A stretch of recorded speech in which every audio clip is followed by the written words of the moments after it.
पिंकी गांव में रहती थी। जब उसने मैट्रिक पास कर लिया तो उसके पेरेंट्स ने सोचा पिंकी को आगे की पढ़ाई करने के लिए शहर भेजा जाए, क्योंकि गांव में कोई अच्छा कॉलेज नहीं था। पिंकी के पापा ने पिंकी को अपने बड़े भाई विनोद के घर भेजने का फैसला किया और उन्हें कॉल लगाकर उनसे उनकी मर्जी जानी। हाँ छोटे, क्यों नहीं, पिंकी मेरी भी बेटी है। वैसे भी विक्की के दुबई चले जाने के बाद घर बहुत सूना हो गया था। पिंकी आ जाएगी तो हमारा भी मन बहल जाएगा। विनोद दिल्ली में रहता था और उनका बेटा विक्की दुबई में उनका बिजनेस संभालता था। पिंकी के घर आ जाने से विनोद और पूनम काफी खुश थे। कॉलेज में एडमिशन के बाद क्लासेस भी शुरू हो गई। पिंकी के बड़े पापा विनोद पिंकी को रोज ऑफिस जाते वक्त क्लासेस छोड़ते हुए जाते। विनोद के घर से कुछ दूर मेन रोड था, पर वे कभी पिंकी को मेन रोड से नहीं लेकर जाते थे। हमेशा इधर उधर की गलियों से घुमा कर लेकर जाते थे। बड़े पापा, ये मेन रोड छोड़कर आप गलियों में से क्यों ले जाते हैं? ये मेन रोड तो सीधा हमारे घर की तरफ जाती है। भूल कर भी कभी उस रोड से मत जाना। मोहल्ले का कोई भी शख्स वहाँ से नहीं गुजरता है। सबका कहना है कि वहाँ से गुजरते वक्त अजीब अजीब सी आवाजें सुनाई देती है, जैसे कोई रो रहा हो, मदद के लिए बुला रहा हो। वहाँ एक आत्मा का साया है। चूँकि विनोद खुद भी एक बिजनेसमैन था, बिजनेस के चलते हमेशा शहर से बाहर जाना पड़ता था। जब विनोद दूसरे शहर चला जाता तो पिंकी अकेले क्लासेस जाती थी। एक दफा पिंकी अकेले क्लासेस से आ रही थी तो मौसम बदला और तेज बारिश होने लगी। पिंकी ने सोचा, मैं मेन रोड से घर चली जाती हूँ, ऐसे गलियों से निकलने में तो बहुत टाइम लग जाएगा।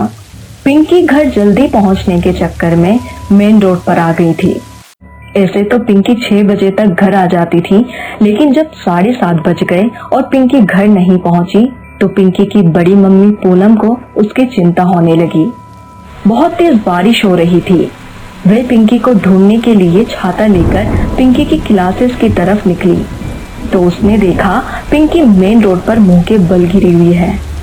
पूनम पड़ोस के एक आदमी की सहायता से पिंकी को घर लेकर आती है और करीब आधे घंटे तक उसके हाथों की हथेलियों और पैरों के तलवों को रगड़ती रहती है। तब जाकर पिंकी को थोड़ी देर बाद होश आता है। पिंकी के माथे पर बल और आंख लाल थी और वे गुस्से में दिखाई दे रही थी। क्या हुआ तुम्हें? और तुम उस रोड की तरफ क्यों गई थी? पता नहीं, मुझे कुछ याद नहीं। इतना कहकर पिंकी दोबारा सो गई। अगली सुबह पिंकी कुछ बदली हुई सी लग रही थी। अचानक से खामोश हो गई। ना वो पूनम से बात करती, ना ठीक से खाना खाती। बस क्लासेस के टाइम पर बैग उठाती और बिना कुछ कहे चली जाती। पूनम को उसका ये बदला हुआ रूप देखकर परेशानी हो रही थी। पता नहीं क्या हो गया है इस बच्ची को, भगवान ही जाने। पिंकी रोज क्लासेस के लिए घर से जल्दी निकलने लगी और घर देर से लौटने लगी। पूनम उसकी इन हरकतों से बहुत परेशान होकर सोच में बैठी ही थी कि पड़ोस की एक औरत ने बताया, अरे पूनम, तुमने कुछ सुना? हमारे मोहल्ले में रहने वाले चौधरी साहब का बेटा गौरव, जो आपके बेटे विक्की का बहुत अच्छा दोस्त था, उसका किसी ने कत्ल कर दिया। क्या? ये क्या कह रही हो तुम? कत्ल? हाँ, किसी ने उसे बेरहमी से मार डाला। ये कहकर वे पड़ोसन चली जाती है और पूनम दोबारा सोच में पड़ जाती है। शाम को पिंकी घर आती है तो पूनम उसे बताती है कि मोहल्ले में रहने वाले गौरव, जो विक्की का बचपन का दोस्त था, उसका किसी ने कत्ल कर दिया है। इस बात को इग्नोर करके पिंकी अपने रूम में जाने लगती है तो पूनम उसे रोकती है। रुको, क्या हो गया है तुम्हें? तुम मुझसे बात क्यों नहीं करती? आखिर परेशानी क्या है तुम्हारी? हटो मेरे रास्ते से, मुझे अकेला छोड़ दो। ये कहकर पिंकी अपने रूम में चली जाती है और पूनम हैरत में उसका मुंह देखती रह जाती है। कुछ दिन ऐसे ही गुजर जाते हैं। 4 लड़कों का रहस्य कत्ल हो जाता है जो विक्की के ही दोस्त होते हैं। ये बात से पूनम बहुत घबरा जाती है और विक्की को कॉल लगाकर पूरी बात बताती है। क्या ये क्या कह रही हैं आप? मेरे चारों दोस्त मारे गए, राकेश, माधव, विकास और राघव। ये कैसे हो सकता है? आप फिक्र ना करें, मैं अभी इंडिया की फ्लाइट से वापस आ रहा हूँ।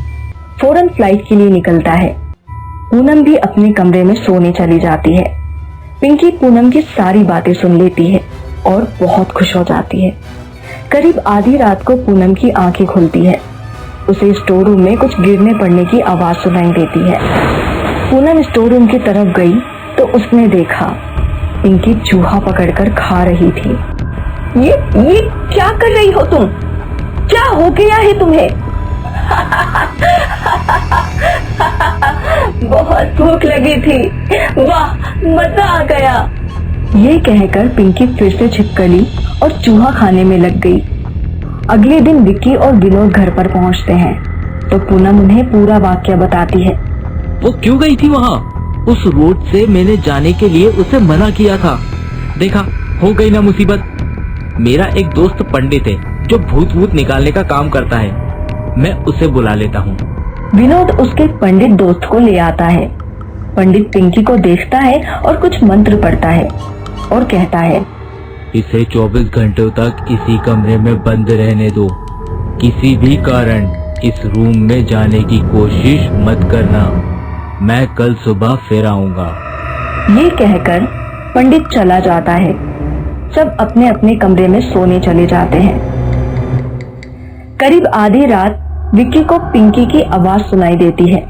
विक्की मेरी जान, बहुत अच्छा मौका है, जल्दी से मेरे कमरे में आ जाओ। मैं कब से तुम्हारा इंतजार कर रही थी। क्या सच में पिंकी मुझे बुला रही है? मुझे उसके कमरे में जाना चाहिए। आखिरकार अपनी हवस के लालच में आकर विक्की पिंकी के कमरे में चला जाता है। पिंकी के कमरे में घुसते ही दरवाजा बंद हो जाता है। आखिर तेरी हवस तुझे अपनी मौत की तरफ खींच के लाई। ये कहकर पिंकी उस पर अपने नाखूनों से हमला करने लगती है। बचाओ, कोई बचाओ मुझे। विक्की की चीखें सुनकर पूनम और विनोद की आंख खुल जाती है। वे पिंकी के कमरे में आते हैं तो देखते हैं कि पिंकी विक्की को अपने नाखूनों से नोच रही है। ये देखकर वे डर जाते हैं और दौड़ते हुए विनोद के पंडित दोस्त के घर पहुंचते हैं और उसे और पड़ोसी के कुछ लोगों को साथ ले आते हैं। जैसे ही वो लोग पिंकी के कमरे में पहुंचते हैं तो देखते हैं पिंकी विक्की को मारकर उसका कलेजा खा रही है। कौन हो तुम और क्यों तुम विक्की को मारकर उसका कलेजा खा रही हो? मैं इसी मोहल्ले के कुछ घरों में बर्तन झाड़ू का काम करती थी। इस मेन रोड की सड़क से मेरा रोज का आना जाना था। विक्की भी वही रोड के साइड अपने दोस्तों के साथ गप्पे मारता खड़ा रहता था। एक दिन विक्की और उसके दोस्तों की गंदी नजर मुझ पर पड़ी। वे रोज मुझे छेड़ने लगे। एक दिन विक्की ने मेरी साड़ी मेन रोड पर खींच दी तो मैंने उसे 2 थप्पड़ खींचकर लगाए और रोते हुए घर चली गई। जब दूसरे दिन मैं मेन रोड से गुजरने लगी तो उसने मेरा मुंह दबा दिया और अपने दोस्तों के साथ मिलकर मुझे जंगल ले गया और मेरी इज्जत लूट ली और मुझे गला दबाकर मार डाला। मैं वही तड़प तड़प कर मर गई। तब से आज तक मैं अपना बदला लेने के लिए भटक रही थी। वे चारों लड़कों को तो मैंने मार दिया, बस विक्की से बदला लेना बाकी था। अब जाकर मेरा बदला पूरा हो गया। अब मैं जा रही हूँ। ये कहकर चुड़ैल की आत्मा पिंकी के शरीर को छोड़कर चली गई। मेन रोड अब चकाचौंध और भीड़ भाड़ वाला एरिया बन गया।